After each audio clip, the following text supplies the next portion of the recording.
Hello everyone, welcome to today's presentation. I'm excited to introduce the topic, bisection method. This is a powerful numerical technique for root finding. Today, we'll explore how this method works, its applications, and its advantages. So let's get started and dive into the world of numerical methods for solving equations. Let's start with the introduction. The bisection method is a powerful numerical technique we use to find roots of equations. Essentially, it's about narrowing down the interval where a root lies. This method is based on a fundamental concept known as the intermediate value theorem. That theorem tells us that if a function is continuous on an interval, and the function values at the ends of the interval have opposite signs, then there must be at least one root somewhere in that interval. This is the key idea behind the bisection method. It relies on the function being continuous and having a sign change over the interval we're examining. Because of this, the method works best with continuous functions, ensuring that the root we're looking for is actually within our interval. So, to summarize, if we start with an interval where the function changes sign, we can repeatedly bisect that interval, check the sign at the midpoint, and then narrow down the interval accordingly. This process continues until we get very close to the actual root. This approach makes the bisection method reliable and straightforward, which ties into our overall theme of using simple, systematic techniques to solve equations numerically. Let's take a closer look at the requirements for applying the bisection method. First, the function f, x, needs to be continuous on the interval from a 2. This continuity is essential because it ensures there are no gaps or jumps in the function between those points. Without this, the method wouldn't work reliably. Next, we need to check the signs of the function at the endpoints O and B specifically. F, A, and F, B must have opposite signs. That is, when you multiply them together, the result should be less than 0. This indicates that the function crosses the x-axis somewhere between O and B, which is the key idea behind the bisection method. Understanding these conditions helps us identify when it's appropriate to use this method and ensures we're accurately narrowing down the root. These points are fundamental to the overall process of finding solutions to equations numerically. Let's walk through the basic idea behind this root-finding method. First, we start by choosing an interval a, b, where the function values at these points satisfy the condition that f, a times f, b is less than 0. This is crucial because it indicates that a root lies somewhere between O and b, since the function crosses the x-axis. Next, we compute the midpoint c of this interval, which is simply a plus b divided by 2. This midpoint helps us narrow down the location of the root. Then we evaluate the function at this midpoint, f, c. If we find that f, c equals 0, we've actually found our root directly. That's the ideal scenario. If f, c isn't 0, we look at the signs of f, c, and f, a. If they have the same sign, it means the root must be between c and b, so we update it to c conversely. If their signs differ, the root lies between O and c, so we update b to c. This process is repeated, computing new midpoints and updating the interval, until the interval becomes sufficiently small. At that point, we have an approximation of the root within a desired accuracy.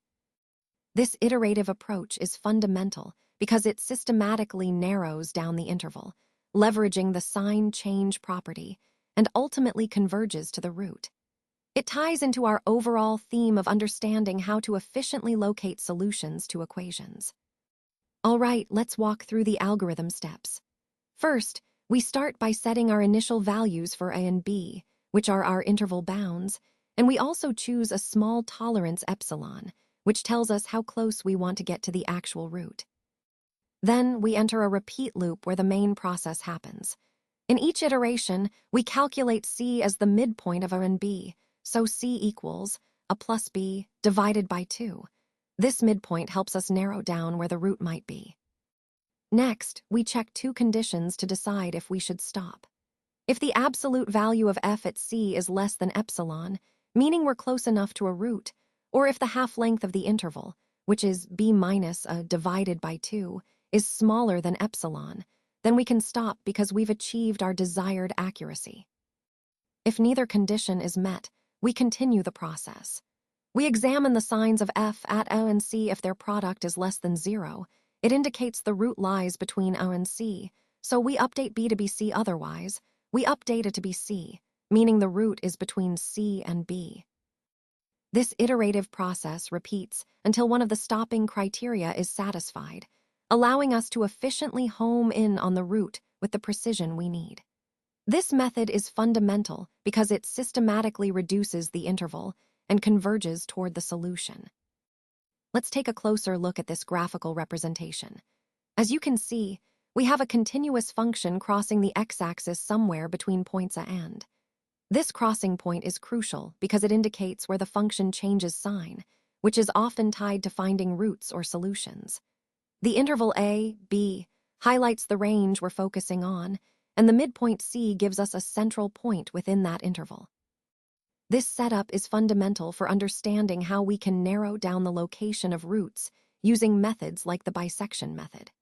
By analyzing the graph, you can see how the function behaves within this interval, especially around the crossing point, providing a visual intuition for the concepts we've discussed so far. Remember, identifying where the function crosses the x-axis helps us pinpoint solutions more efficiently, which ties directly into the broader theme of numerical methods for solving equations. Let's walk through an example to see how this process works in practice.